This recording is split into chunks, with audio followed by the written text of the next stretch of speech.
Hello everyone, welcome to my YouTube channel Study Time with Priyanka. So today in this video, we are going to discuss the second chapter of class 12 history book, that is Kings, Farmers and Towns, Early State and Economies. So this is the one short video of this chapter, जिसमें हम लोग इस chapter के हर एक topic को बहुत ही easy and short तरीके से डिस्कस करने वाले हैं. सो ये वीडियो आप लोग के इस चैप्टर के रिवीजन के लिए बहुत ज़्यादा हेल्पफुल होने वाला है. बट अगर आपको इस चैप्टर के डिटेल एक्सप्लेनेशन वीडियो को देखना है देन मैंने इस चैप्टर का डिटेल एक्सप्लेनेशन वीडियोस ऑलरेडी बना दिया है. So please check out my description box में आप लोगों को इस चैप्टर के डिटेल एक्सप्लेनेशन वीडियो का प्लेलिस्ट का लिंक मिल जाएगा. सो नाउ अब बिना टाइम वेस्ट किए हम आज के इस वीडियो को स्टार्ट करते हैं. So as I have said the name of this chapter is kings, farmers and towns, early state and economies. So इस चैप्टर में आप लोग हमारे इंडियन सब कॉन्टिनेंट के शुरुआत के किंग्स के बारे में, फार्मर्स के बारे में एंड टाउन्स के बारे में पढ़ने वाले हो. साथ ही साथ आप लोग इस चैप्टर में हमारे इंडियन सब कॉन्टिनेंट के अर्ली स्टेट यानी कि शुरुआत के राज्यों के बारे में एंड अर्ली इकोनॉमीज के बारे में पढ़ने वाले हो. सो इस चैप्टर में बेसिकली 600 BC से लेकर 600 सेंचुरी CE के टाइम पीरियड के ऊपर ही फोकस किया गया है. आप लोग इस चैप्टर में इसी टाइम पीरियड की हिस्ट्री के बारे में पढ़ने वाले हो. सो नाउ अब हम इस चैप्टर को डिस्कस करना स्टार्ट करते हैं with the introduction of this chapter. So chapter के इंट्रोडक्शन में सबसे पहले हमें वैदिक एज के बारे में बता रखा है. सो लास्ट चैप्टर में आप लोगों ने हड़प्पन सिविलाइजेशन के बारे में पढ़ा. सो हड़प्पन सिविलाइजेशन के एंड होने के बाद हमारे इंडियन सब कॉन्टिनेंट में एक न्यू एज की शुरुआत होती है एंड उसी एज को वैदिक एज कहा जाता है. From the time period between 1500 BC to 600 BC. So Vedic age के टाइम पीरियड के दौरान हमें अपने इंडियन सब कॉन्टिनेंट में कुछ इंपॉर्टेंट डेवलपमेंट देखने को मिले. जैसे कि जो पहला एंड जो सबसे इंपॉर्टेंट डेवलपमेंट है वो ये है कि इसी टाइम पीरियड के दौरान ऋग्वेदा को कंपोज किया गया था, जो कि हमारे इंडियन सब कॉन्टिनेंट का अर्लीस्ट रिलीजियस टेक्स्ट है. साथ ही साथ इसी टाइम पीरियड के दौरान हमारे इंडियन सब कॉन्टिनेंट में एग्रीकल्चरल सेटलमेंट का भी डेवलपमेंट हुआ था in north India, Deccan plateau and parts of Karnataka. साथ ही साथ इसी टाइम पीरियड के दौरान हमें अपने इंडियन सब कॉन्टिनेंट में कुछ इलेबोरेट स्टोन स्ट्रक्चर के भी एविडेंस मिलते हैं, जिन सारे इलेबोरेट यानी कि मैसिव स्टोन स्ट्रक्चर को मेगालिथ्स कहा जाता है. सो मेगालिथ्स बेसिकली एक न्यू मोड ऑफ डिस्पोजल था, यानी कि डेड बॉडी के डिस्पोजल के लिए इस टाइम पीरियड के दौरान मेगालिथ्स का ही यूज किया जाता था. सो ये तीन बहुत ही इंपॉर्टेंट डेवलपमेंट थे जो कि हमें वैदिक एज के टाइम पीरियड के दौरान देखने को मिलता है. नाउ नेक्स्ट हमें इस चैप्टर में द एज ऑफ महाजनपद के बारे में बता रखा है. सो वैदिक एज खत्म होने के बाद हमारे इंडियन सब कॉन्टिनेंट में द एज ऑफ महाजनपद की शुरुआत होती है from the time period between 600 BC to 600 CE. And इस पूरे ही चैप्टर में इसी टाइम पीरियड के ऊपर फोकस किया गया है. इस पूरे ही चैप्टर में हमें द एज ऑफ महाजनपद के बारे में ही बता रखा है. सो द एज ऑफ महाजनपद के टाइम पीरियड के दौरान हमें अपने इंडियन सब कॉन्टिनेंट में कुछ early state, empires and kingdoms का इमर्जेंस देखने को मिलता है. एंड इसी टाइम पीरियड के दौरान हमें अपने इंडियन सब कॉन्टिनेंट में कुछ न्यू टाउन्स एंड सिटीज का भी इमर्जेंस देखने को मिलता है, ग्रोथ देखने को मिलता है. ना नेक्स्ट हमें इस चैप्टर के इंपॉर्टेंट सोर्सेज के बारे में बता रखा है, यानी कि हमें इस चैप्टर में द एज ऑफ महाजनपद के बारे में जो कुछ भी इंफॉर्मेशन मिलता है, सो आखिर उन सारे इंफॉर्मेशन का इंपॉर्टेंट सोर्स क्या है.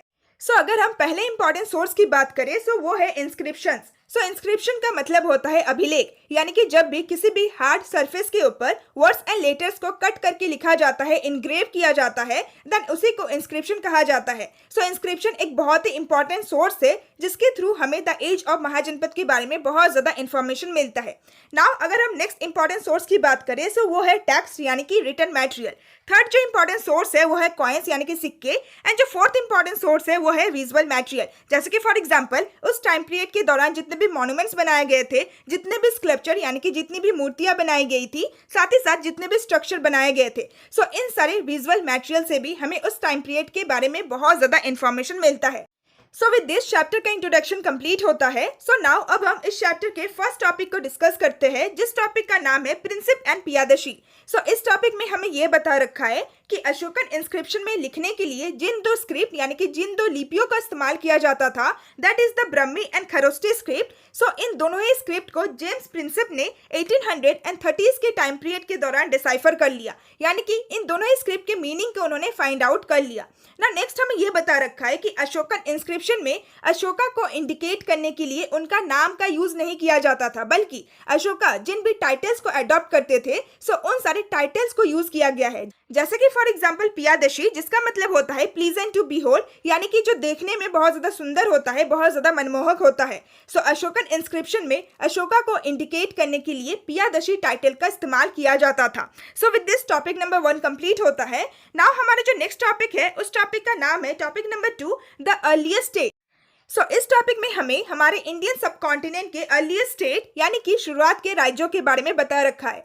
सो इस टॉपिक के स्टार्टिंग में हमें यह बता रखा है कि 6th सेंचुरी बीसी के टाइम पीरियड के दौरान हमारे इंडियन सब कॉन्टिनेंट में काफ़ी चेंजेस होते हैं। जैसे कि अगर हम पहले चेंज की बात करें, सो 6th सेंचुरी बीसी के बाद से हमें अपने इंडियन सब कॉन्टिनेंट में अर्ली स्टेट एंड सिटीज़ का इमर्जेंस देखने को मिलता है। अगर हम दूसरे इंपॉर्टेंट चेंज की बात करें, सो 6th सेंचुरी बीसी के बाद से ही हमारे इंडियन सब कॉन्टिनेंट में आयरन का जो यूज़ था उसमें हमें बहुत ज़्यादा ग्रोथ देखने को मिलता है। थर्ड इंपॉर्टेंट चेंज ये है कि इसी टाइम पीरियड के बाद से कॉइनेज का डेवलपमेंट स्टार्ट हो जाता है हमारे इंडियन सब कॉन्टिनेंट में। फोर्थ इंपॉर्टेंट चेंज ये है कि हमारे इंडियन सब कॉन्टिनेंट में बुद्धिज्म एंड जैनिज्म जैसे रिलीजन्स का भी इमर्जेंस होता है, डेवलपमेंट होता है। एंड फिफ्थ जो इंपॉर्टेंट चेंज है, जो कि बहुत ज़्यादा इंपॉर्टेंट चेंज है, वो ये है कि 6th सेंचुरी बीसी के बाद से ही हमें अपने इंडियन सब कॉन्टिनेंट में महाजनपद का इमर्जेंस देखने को मिलता है। सो ये कुछ इंपॉर्टेंट चेंजेस या फिर आप कह सकते हैं कि कुछ इंपॉर्टेंट डेवलपमेंट्स थे जो कि हमें अपने इंडियन सब कॉन्टिनेंट में देखने को मिल रहा था 6th सेंचुरी बीसी के टाइम पीरियड के बाद से। सो जो महाजनपद है, सो महाजनपद को हम लोग और भी अच्छी तरीके से समझते हैं। सो महाजनपद का मतलब क्या होता है? सो हमारे इंडियन सब कॉन्टिनेंट में पहले के टाइम पीरियड में 16 लार्ज स्टेट हुआ करते थे। सो उन्हीं सारे 16 लार्ज स्टेट को महाजनपद कहा जाता था। सो उन सारे 16 लार्ज स्टेट्स में से, यानी कि उन सारे 16 महाजनपद में से 7 महाजनपद बहुत ज्यादा इंपॉर्टेंट थे। सो पहला है वज्जी, दूसरा है मगध, तीसरा है कोशाला, फोर्थ है कुरु, फिर पांचाल, गांधार एंड अवंती। सो ये जो 7 महाजनपद थे वो उस टाइम पीरियड के बहुत ही इंपॉर्टेंट महाजनपद थे। एंड ज्यादातर जो महाजनपद होते थे वो बेसिकली किंग्स के द्वारा ही रूल किया जाता था, यानी कि राजाओं के द्वारा ही रूल किया जाता था। एंड हर एक महाजनपद का अपना एक कैपिटल सिटी होता था जो कि फोर्टिफाइड होता था, यानी कि जो कि प्रोटेक्टेड होता था। साथ ही साथ हमें यह भी बता रखा है कि इसी टाइम पीरियड के दौरान ब्राह्मण्स ने कुछ संस्कृत टेक्स्ट को भी कंपोज किया था, जिन सारे संस्कृत टेक्स्ट को धर्मसूत्रास कहा जाता है। सो धर्मसूत्रास में रूलर्स के लिए कुछ नॉर्म्स एंड कुछ एडवाइस लिखे हुए थे जो कि ब्राह्मण्स के द्वारा दिया गया था। नेक्स्ट हमें मगध महाजनपद के बारे में बता रखा है। सो ये सारे जो 7 इंपॉर्टेंट महाजनपद थे, सो उन सारे 7 इंपॉर्टेंट महाजनपद में से जो मगध महाजनपद था वो हमारे इंडियन सब कॉन्टिनेंट का एक बहुत ही पावरफुल महाजनपद बन जाता है। So Magadha mahajanapada present day Bihar and Jharkhand के एरिया में ही लोकेटेड था। ना नेक्स्ट हमें रीजंस के बारे में बता रखा है, यानी कि क्या वो रीजन थे जिसकी वजह से मगध महाजनपद एक बहुत ही पावरफुल महाजनपद बन जाता है। सो अगर हम पहले रीजन की बात करें, सो मगध महाजनपद एक ऐसे प्लेस में लोकेटेड था जिस प्लेस में, जिस रीजन में जो एग्रीकल्चर था वो बहुत ज्यादा प्रोडक्टिव था, यानी कि एग्रीकल्चर प्रोडक्शन बहुत ज्यादा अच्छा होता था। अगर हम सेकंड इंपॉर्टेंट रीजन की बात करें, सो मगध महाजनपद जिस प्लेस में लोकेटेड था, जिस रीजन में लोकेटेड था, सो उसी रीजन में आपको बहुत सारे आयरन माइंस यानी कि लोहे के खदान भी देखने को मिलेंगे। सो लोहा एक बहुत ही इंपॉर्टेंट मटेरियल था टूल्स एंड वेपन्स को बनाने के लिए। सो ये भी एक रीजन था जिसकी वजह से मगध महाजनपद बहुत ज्यादा पावरफुल बन जाता है।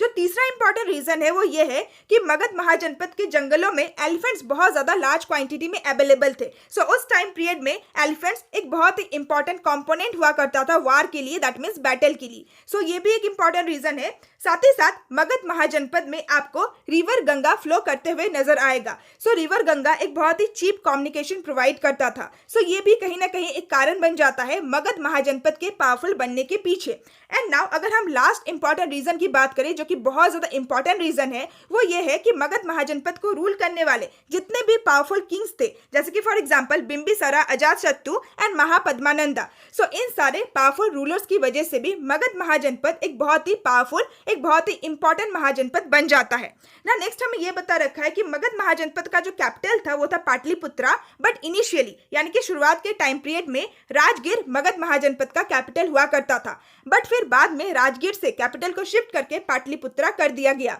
सो विद दिस हमारा ये टॉपिक कंप्लीट होता है। नाउ हमारा जो नेक्स्ट टॉपिक है उस टॉपिक का नाम है एन अर्ली एम्पायर। सो इस टॉपिक में हम लोग हमारे इंडियन सब कॉन्टिनेंट के अर्ली एम्पायर यानी कि शुरुआत के साम्राज्य के बारे में पढ़ने वाले हैं।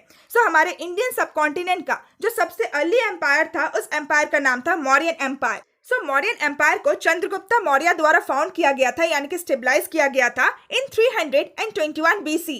सो Chandragupta Maurya was the founder of the Mauryan empire. And Chandragupta Maurya के जो ग्रैंडसन थे जिनका नाम था अशोका, सो अशोका मौर्य एम्पायर के एक बहुत ही पावरफुल किंग थे एंड उन्होंने पूरे ही इंडियन सब कॉन्टिनेंट को कॉन्क्वेयर करने के साथ साथ कलिंग को भी कॉन्क्वेयर कर लिया था, जो कि प्रेजेंट डे उड़ीसा को कहा गया है।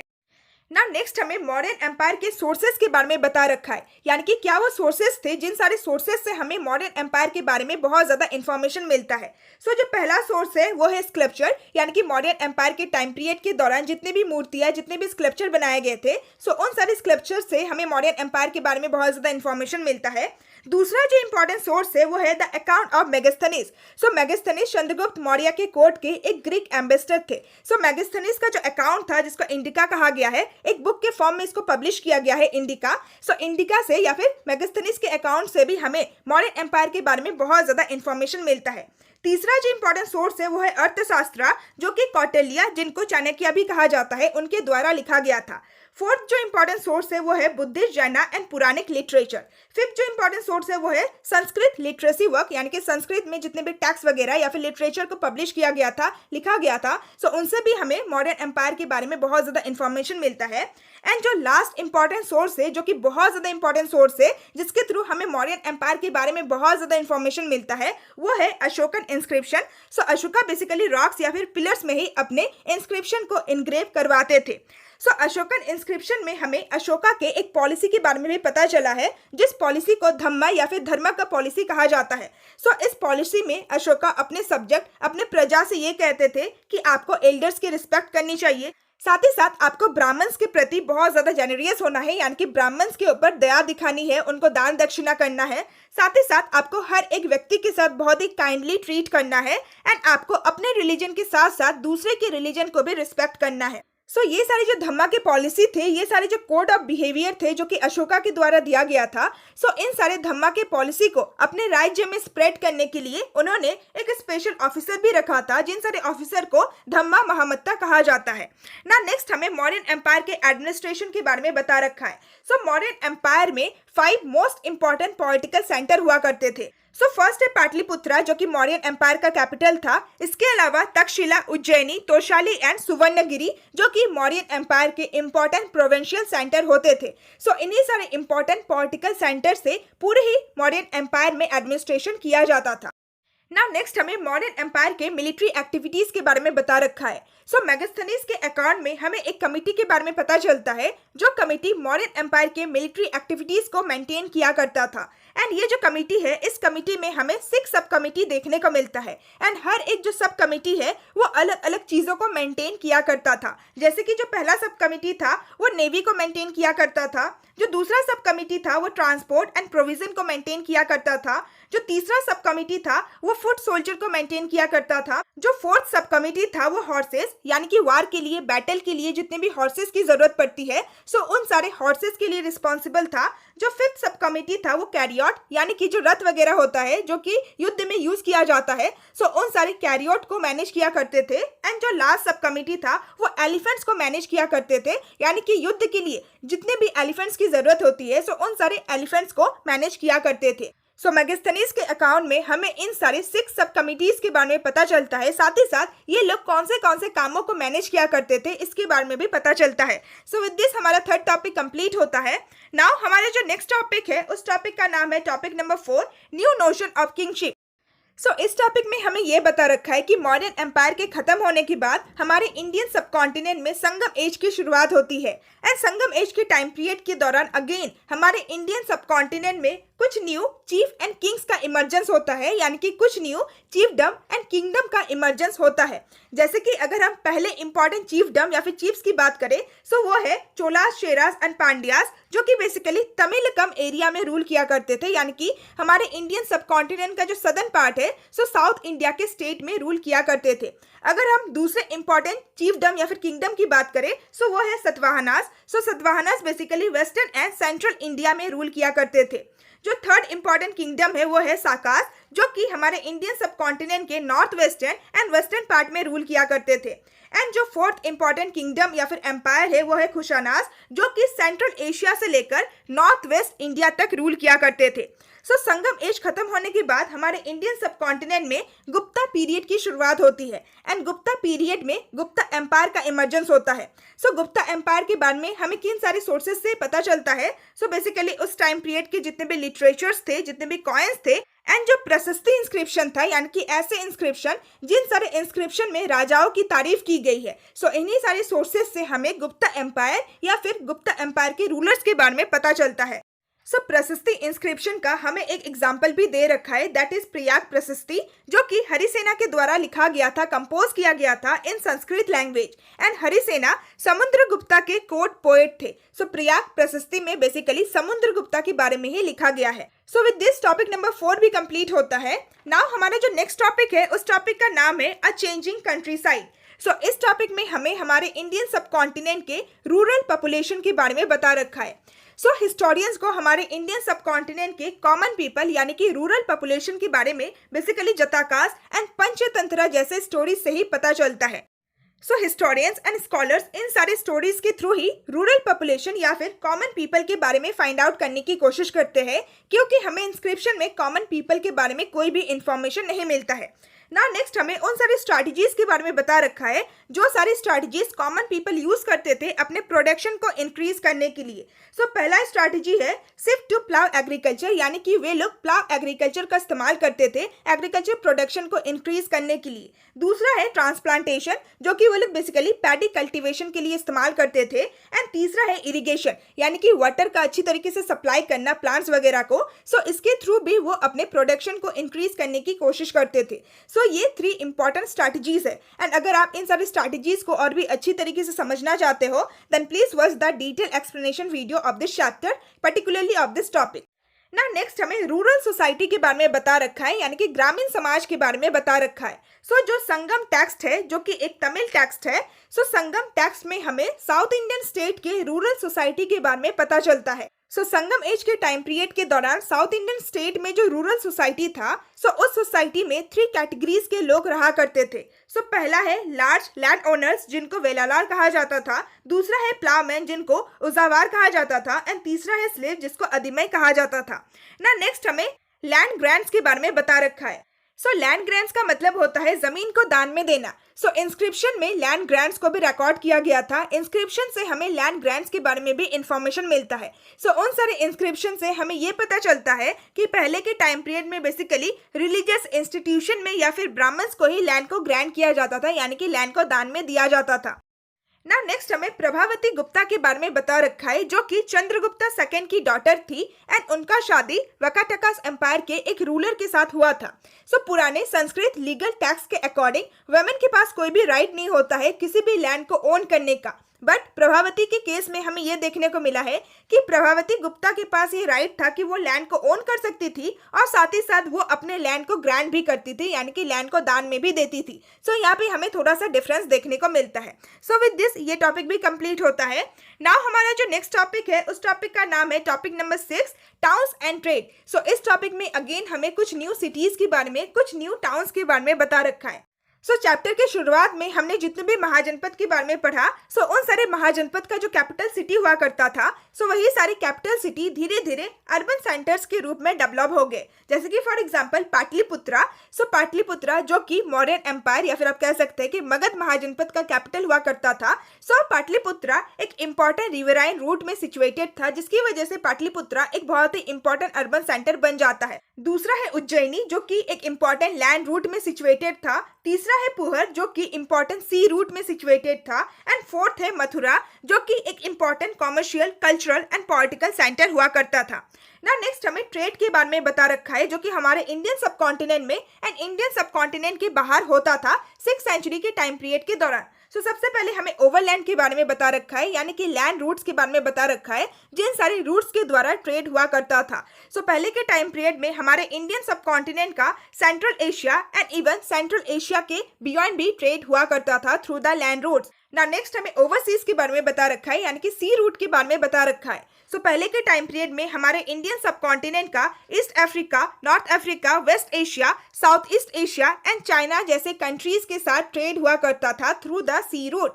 ना नेक्स्ट हमें ट्रैवलर्स के बारे में बता रखा है, यानी कि ऐसे कौन लोग थे जो कि इन सारे इंपॉर्टेंट रूट्स का इस्तेमाल करते थे। सो ट्रैवलर्स में इंक्लूड होता है peddlers, merchants and seafarers. And at the last अगर हम प्रोडक्ट्स की बात करें कि कौन से इंडियन प्रोडक्ट्स, कौन से इंडियन गुड्स का ट्रेड हुआ करता था पहले के टाइम पीरियड के दौरान। So basically salt, grain, cloth, metal ores, spices, stone and timber जैसे प्रोडक्ट का ट्रेड हुआ करता था पहले के टाइम पीरियड के दौरान। ना नेक्स्ट हमें कॉइन एंड किंग्स के बारे में बता रखा है। सो इस टॉपिक में हमें हमारे इंडियन सबकॉन्टिनेंट के शुरुआत के कॉइन्स यानी कि सिक्कों के बारे में बता रखा है। सो जो सबसे पहला कॉइन जो कि हमारे इंडियन सबकॉन्टिनेंट में इशू करवाया गया था वो है पंच मार्क कॉइन्स, जो कि बेसिकली सिल्वर या फिर कॉपर मेटल से ही बनाया जाता था। नाउ जो दूसरा कॉइन है जो कि हमारे इंडियन सबकॉन्टिनेंट का ऐसा पहला कॉइन है जिसमें हमें रूलर का नाम एंड उनके इमेज देखने को मिलते हैं। सो ये जो कॉइन है ये बेसिकली इंडो ग्रीक किंग्स के द्वारा इशू करवाया गया था। सो इन सारे कॉइन्स को इंडो ग्रीक कॉइन्स कहा जाता है। ना जो तीसरा कॉइन जो कि हमारे इंडियन सबकॉन्टिनेंट का पहला गोल्ड कॉइन है वो बेसिकली खुशानाज रूलर के द्वारा ही इशू करवाया गया था।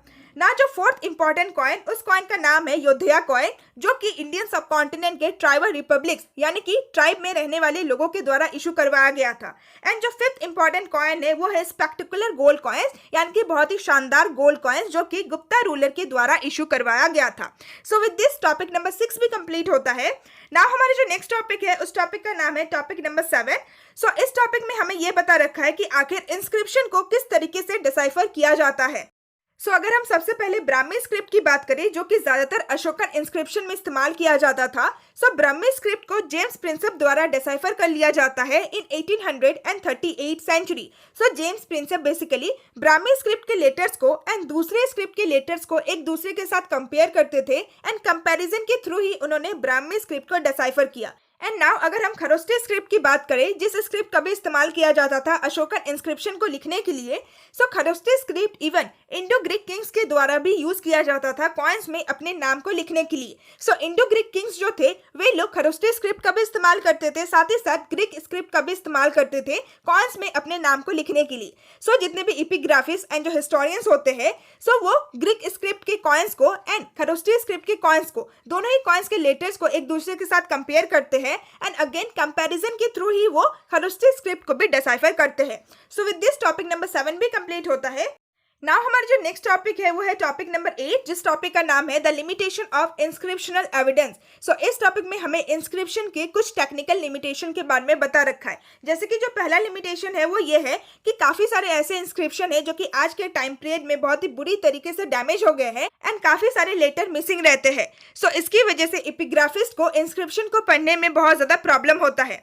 एंड नाउ अगर हम दूसरे लिमिटेशन की बात करें सो काफी सारे ऐसे इंस्क्रिप्शन है जिन सारे इंस्क्रिप्शन में जिस भी स्क्रिप्ट का इस्तेमाल किया जाता था लिखने के लिए वो अभी तक डिसाइफर नहीं हो पाया है। सो अगेन एपिग्राफिस्ट को बहुत ज्यादा प्रॉब्लम होता है उन सारे इंस्क्रिप्शन को पढ़ने में। And now at the last अगर हम तीसरे लिमिटेशन की बात करें सो कई सारे ऐसे इंस्क्रिप्शन है जिन सारे इंस्क्रिप्शन में लेटर्स को बहुत ही फेंटली इनग्रेव किया गया था, यानी कि बहुत ही हल्के हाथों से इनग्रेव किया गया था, कट किया गया था, जिसकी वजह से इंस्क्रिप्शन में हमें वर्ड्स एंड लेटर्स अच्छी तरीके से देखने को नहीं मिलते हैं। सो अगेन एपिग्राफिस्ट को बहुत ज्यादा प्रॉब्लम होता है उन सारे इंस्क्रिप्शन को पढ़ने में। सो विद दिस हमारा लास्ट टॉपिक भी कंप्लीट होता है, साथ ही साथ हमने इस पूरे ही चैप्टर को भी कंप्लीट कर लिया। सो आई होप कि आपको इस चैप्टर का शॉर्ट एक्सप्लेनेशन वीडियो बहुत ज्यादा हेल्पफुल लगा होगा।